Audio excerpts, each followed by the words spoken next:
Southeast Paula Sleer there, our correspondent. Let's discuss more about this foreign forces build-up now and the ramifications of it.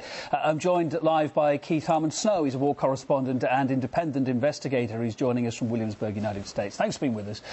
Let's talk about the oil first. Libya's oil production has dramatically declined 50% during this unrest. To what extent do you think that's driven the West's reaction to the region's crisis? Of course, Western powers and European multinational corporations from the United States and from Europe are very concerned about the decline in oil production. Italy, for example, has had its hands in the oil sector in Libya since 1959, and they've maintained production there with the National Oil Company of Libya.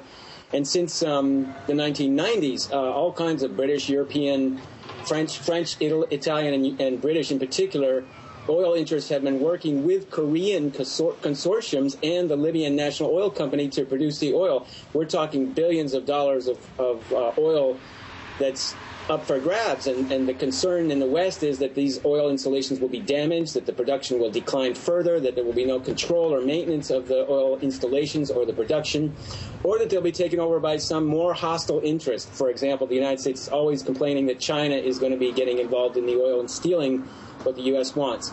Part of the reason the U.S. is so concerned, and part of the reason the U.S. is so interested in moving forward a more aggressive military campaign in Libya, is that the United States has been shut out of the oil sector to a great degree. Even though we do have some oil interests there, nothing compared to Italy, France, or Britain.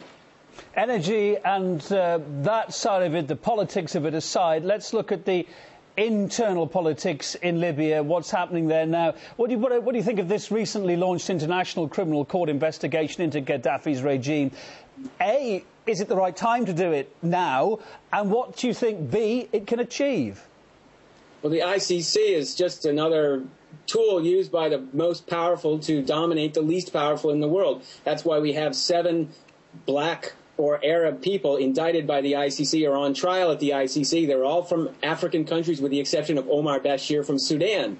If we talk about war crimes, genocide and crimes against humanity, we have to start looking at the crimes that have been committed by some of the Western powers and the multinational corporations and their interests in places like the Congo, Sudan, Uganda, Rwanda, perhaps Libya, to institute an ICC investigation of Omar Bashir or Muammar Gaddafi at this time is clearly, as I say, just another tool to make Gaddafi out to be the big bad devil that we've always tried to make him out to be.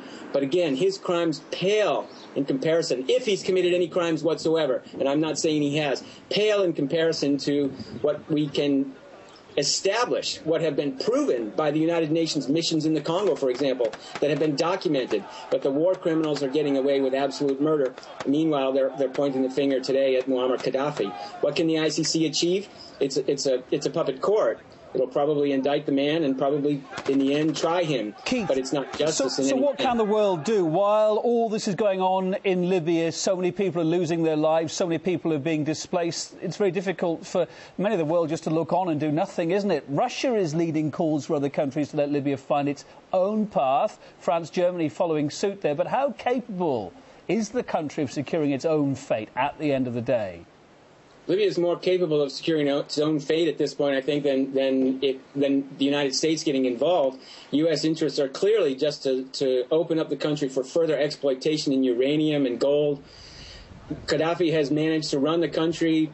A lot of people have complaints about his running of that country for many years, but if he was allowed to do, what any normal government would be allowed to do to protect their own interests, instead of being charged with attacking his own people and committing genocide, which is not true, then Gaddafi would be able to maintain the stability that's necessary. Of course, the West doesn't want Gaddafi in power at all, regardless of the fact that he's been working with them for the last 8 to 10 years to serve Western interests. All right, Keith Harmon-Snow, good to have your thoughts on the programme. Thanks for taking the time out to be with us.